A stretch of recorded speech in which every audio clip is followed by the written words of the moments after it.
কিন্তু কিন্তু যখন মব জাস্টিস বন্ধ করতে পারছেন আপনারা, সরকার তো পারেনি। সুপ্রিম কোর্টের পরিবেশটা যে অবস্থা, সিচুয়েশনে, আমরা চাই যে সুষ্ঠু, সুন্দর এবং একটা সুন্দর ফেয়ার ইলেকশন চাই। এখন যেটা বাইরে যে অস্থিরতা আছে, সুপ্রিম কোর্টের মধ্যে অস্থিরতা আছে, আপনারা নিশ্চয়ই জানেন। আপনার সাংবাদিক সুপ্রিম কোর্টের কাজ করেন আপনারা, সেটা আছে। প্লাস হলো যে আপনার উইদিন টাইম ইলেকশন হয়নি, পড়ে যাচ্ছিল। এখন তারপর আমরা ভোটার তালিকা তৈরি করছি। আর একটু হলো যে আমাদের একটু আপনারা জানেন একটা আমাদের একটা এখানে মিস হ্যাপেনিং হয়ে গেছিলো।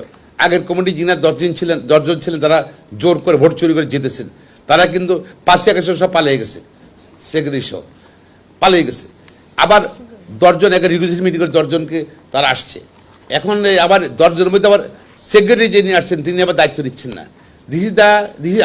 আমরা নিশ্চয়ই আপনি যে মিটিংয়ে ফলো করেছেন, নির্বাচন নিতে চাই। প্রথম হলো ঐক্যমত কমিশনে, সেখানে অনেক রাজনৈতিক দল একমত হয়েছে, যদিও তাদের রিজার্ভেশন ছিল। বিএনপি সহ অনেক রাজনৈতিক দল বলছে সার্কিট বেঞ্চ করার জন্য। সাবসিকুয়েন্টলি যে সবাই মিলে একমত হয়েছে। কিন্তু যদি আমাদের এখন যেটা কোশ্চেন চলে আসে, আবার আইনজীবীদের মধ্যে কিন্তু এভাবে দ্বিমত আছে, রিসেন্টমেন্ট আছে। যদি ডিভিশন বেঞ্চ ডিভিশনে যদি সুপ্রিম কোর্ট যদি প্রতিষ্ঠা হয়, তাহলে 8th অ্যামেন্ডমেন্ট এই সুপ্রিম কোর্টে বাতিল করেছে, সেটার কি হবে? সেটাই তো বাতিল করতে হবে, রিভিউ করতে হবে। তারপর আপনার এটা জাস্ট এখন একটা ঐক্যমত। তারপর জনমতের প্রশ্ন আছে না, তারপর আইনজীবী বিচারক, এখনো বিচার বিভাগ শক্তিশালী করতে পারেনি।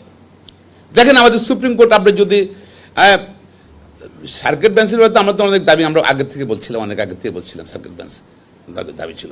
কিন্তু আমাদের যদি এখনো বিচার বিভাগ শক্তিশালী করতে পারি, আজকে 1 বছর হয়ে গেল বিচার বিভাগীয় সচিবালয় প্রতিষ্ঠা হয় নাই।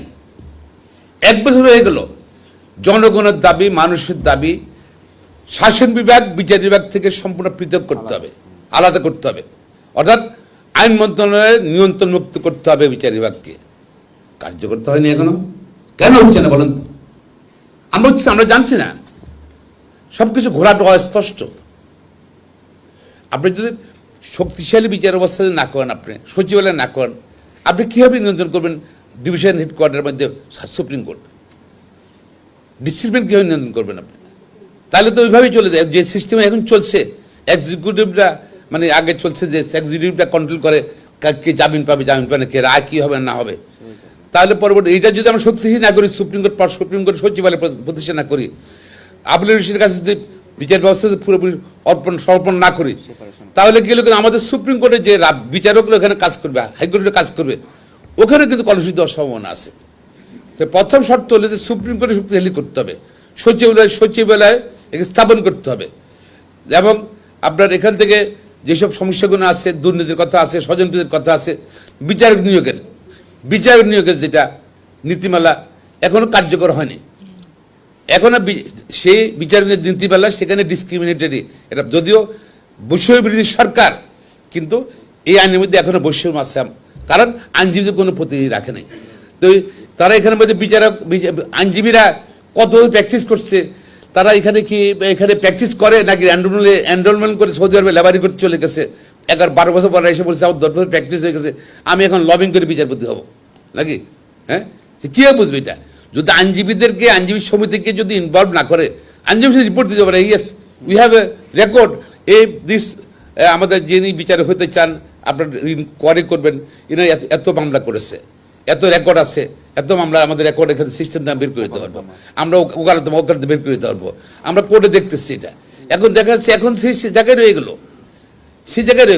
এখন আইনজীবীদের প্রতিনিধি রাখবেন না, এবং আইনজীবী বিচারপতি নিয়োগ করতেছেন ভালো কথা, কিন্তু বিচারকদের রাখলেন কেন? বিচারকদের নিম্ন আদালতের বিচারকরা, হাইকোর্টের বিচারপতি, তাদের প্রতিনিধি রাখলেন কেন আপনি? হ্যাঁ, আবার টিচার রাখছেন আপনারা। তো এটা কেমন? আমরা এই জন্য বলছি, আমার মনে হয় এটাকে আরো সংশোধন করা উচিত আমরা মনে করি।